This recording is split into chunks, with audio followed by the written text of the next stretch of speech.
We are now in the third week of this conflict, and the United States has yet to secure a single decisive victory. Washington has no viable exit strategy, and the military momentum has stalled into a directionless stalemate.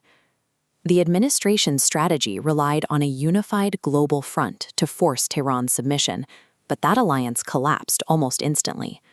Critics are now calling this the TAFU era.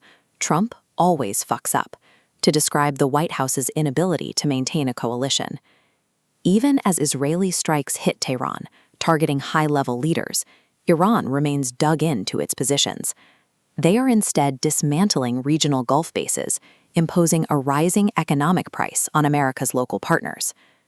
Beyond the damaged infrastructure, the first 3 weeks have produced a more intangible casualty: the image of American invincibility. From Moscow to Beijing, the perception of the United States as an untouchable superpower is being openly mocked in real time. To see how Iran is enforcing this reality, look at the Strait of Hormuz. Iran has deployed mines into the deep waters surrounding this critical choke point. They have turned an international waterway into a lethal toll booth, warning that any ship passing without explicit permission can be destroyed from within Iranian borders. This chart shows the immediate global fallout. Crude oil prices have already spiked past $100 per barrel. If the strait remains restricted, market projections show a realistic trajectory pushing that number toward 150. Goldman Sachs projects catastrophic economic damage for U.S. allies if this war drags on for 2 more months. We are looking at GDP drops of 14% for Qatar and Kuwait and a 5% contraction for the UAE. Gross domestic product, or GDP, measures the total value of a country's economy, and a double-digit drop means absolute devastation. Yet there is a dark irony playing out behind closed doors. Even as their economies face ruin, Gulf nations are quietly urging continued American bombardment because they fear the leverage of a surviving, victorious Iran far more than they fear a temporary bankruptcy. The chaos of the macroeconomic data is mirrored by the physical vulnerability of the leaders managing this war. For days, Israeli Prime Minister Benjamin Netanyahu vanished from official meetings, sparking intense rumors that he had been killed in a retaliatory strike. To quell the panic, a bizarre damage control video was released, showing him drinking coffee in a Jerusalem cafe. But the internet immediately analyzed the skin texture and coffee physics, concluding the video was an AI-generated deepfake, a synthetic digital clone. People simply refused to believe he was actually sitting in public.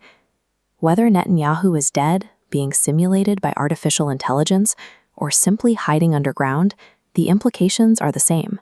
Iran's targeting capabilities have become so precise that a public appearance by America's top regional ally is now viewed as a potential death sentence. Back in Washington, the traditional bully persona of the administration is fracturing. The White House was visibly stunned that Iran actually dared to fire missiles at U.S. allied bases in Saudi Arabia, Bahrain, and the UAE. They expected to strike with impunity, shocked that another nation would fight back. This shock has triggered severe cognitive dissonance. The president has pivoted from threatening total destruction to suddenly praising Iranian leadership as high IQ individuals. At the same time, he is publicly pleading with China to intervene and secure the region's oil supply. The rest of the world is watching this panic and quietly walking away. Canada will not participate. Switzerland closed its airspace. Spain is reconsidering U.S. bases, and the U.K. refused warships. The military reality on the water is equally grim. Multi-billion-dollar U.S. aircraft carriers have been forced to retreat up to 1,000 kilometers away from the Iranian coast. They simply cannot defend themselves against the constant barrage of cheap, lethal Iranian drone swarms and ballistic missiles. The optics are so poor that the Iranian military is now issuing statements in English, actively mocking the U.S. president. They advised him that the outcome of a war is determined by boots on the ground, exactly where U.S. forces are too afraid to step, rather than by angry posts on social media. The administration is trying to spin this isolation, claiming they are merely testing the loyalty of their allies. But the geopolitical reality is undeniable. The United States is facing complete global abandonment, and its military facade has been shattered. As the strategy fails overseas, the political rhetoric back home is becoming completely unhinged. Desperate surrogates are appearing on national television, openly calling for no quarter, meaning the execution of surrendering enemy soldiers. This is a severe violation of international law that has been outlawed for over a century. This cognitive collapse goes straight to the top. During a recent press conference, the president suffered a massive public misfire. While trying to insult the California Governor Gavin Newsom, he repeatedly referred to Newsom as the President of the United States. Washington isn't merely losing its grip on the Middle East. The internal leadership structure itself is buckling under the immense weight of its own strategic incompetence. Looking ahead, there is no viable off-ramp. Releasing barrels from the Strategic Petroleum Reserve might keep gas prices stable for a few weeks, but it is a temporary fix on a terminal wound. Once those reserves dry up, the administration has no backup plan. Meanwhile, the physical cost of this miscalculation continues to mount. Millions of people have been displaced across Lebanon and Gaza. Villages have been depopulated, and entire city blocks have been reduced to ash and concrete dust. As the smoke clears, the ultimate victor isn't firing a fatal shot. China is quietly stepping out of the shadows, officially offering humanitarian assistance to the region.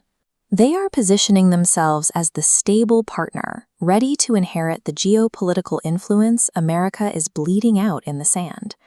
When history records this conflict, it will not be filed away as a minor strategic error. We are watching the real-time, broadcasted autopsy of American global supremacy.